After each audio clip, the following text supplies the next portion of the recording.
ശ്രീലങ്കയ്ക്കെതിരായ 2020 പരമ്പരയിൽ കിരീടം ചൂടി ഇന്ത്യൻ വനിതകൾ. കാര്യവട്ടത്ത് 8 വിക്കറ്റിന്റെ തകർപ്പൻ ജയം സ്വന്തമാക്കി ഇന്ത്യ. 113 റൺസ് വിജയലക്ഷ്യം. 40 പന്തുകൾ ശേഷിക്കെ മറികടന്നു. ഷെഫാലി വർമ്മയ്ക്ക് അർദ്ധ സെഞ്ചുറി.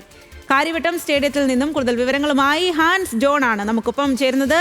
ഹാൻസിലേക്കാണ്. ഹാൻസ്, എന്തായാലും കാര്യവട്ടത്തും കാര്യമായ ചെറുത്തുനിൽപ്പ് നടത്താതെ ലങ്ക വീണിരിക്കുകയാണ്. അപ്പോൾ എത്രത്തോളം ആവേശകരമായിരുന്നു മത്സരം? ഇന്ത്യക്ക് എത്രമാത്രം അനായാസമായിരുന്നു ഈ ഒരു മത്സരം? സ്വാതി, തകർപ്പൻ വിജയം എന്ന് മാത്രമേ ഇന്ത്യയുടെ വിജയത്തെ പറയാൻ കഴിയുകയുള്ളൂ. കാരണം ആദ്യഘട്ടത്തിൽ തന്നെ വലിയ രീതിയിലുള്ള ഒരു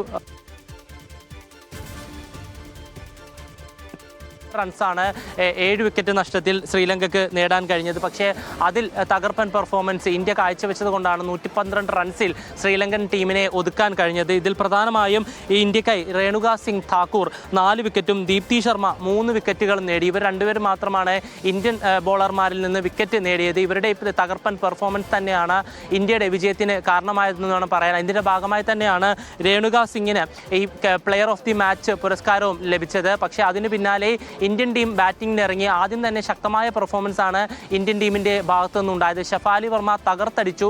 അവർ ഏകദേശം 79 റൺസാണ് 42 പന്തിൽ നിന്ന് ഷെഫാലി വർമ്മ അടിച്ചു കൂട്ടിയത്. അതിൽ 8 ഫോറോളമുണ്ട്, 3 സിക്സ് അടിച്ചു. എടുത്തു പറയുകയാണെങ്കിൽ സിക്സറുകളും ഫോറുകളും മാത്രമായിരുന്നു ഇന്ത്യൻ ടീമിൻ്റെ ഭാഗത്തു നിന്നുണ്ടായത്. പക്ഷേ ഒരു വിചാരിച്ച പെർഫോമൻസിലേക്ക് കടക്കാൻ സ്മൃതി മന്ദാനക്കും ജമീമ റോഡ്രിഗസിനും കടന്നില്ല. പക്ഷേ അതിനോടൊപ്പം തന്നെ ഹർമൻപ്രീത് കൗർ ഇന്ത്യൻ ടീമിന്റെ ക്യാപ്റ്റന് ഈ ഷെഫാലി വർമ്മയോടൊപ്പം കൂടെ നിന്ന് ഇന്ത്യക്ക് അഭിമാനിക്കാം. കാര്യവട്ടം സ്റ്റേഡിയത്തിലും ഇന്ത്യ വിജയിച്ചിരിക്കുകയാണ്. വനിതകളുടെ 20 ടീമാണ് ഇപ്പോൾ വിജയിച്ചിരിക്കുന്നത് എന്നുള്ളതാണ്. ആ വിവരങ്ങളാണ് ഹാൻസ് നൽകിയത്.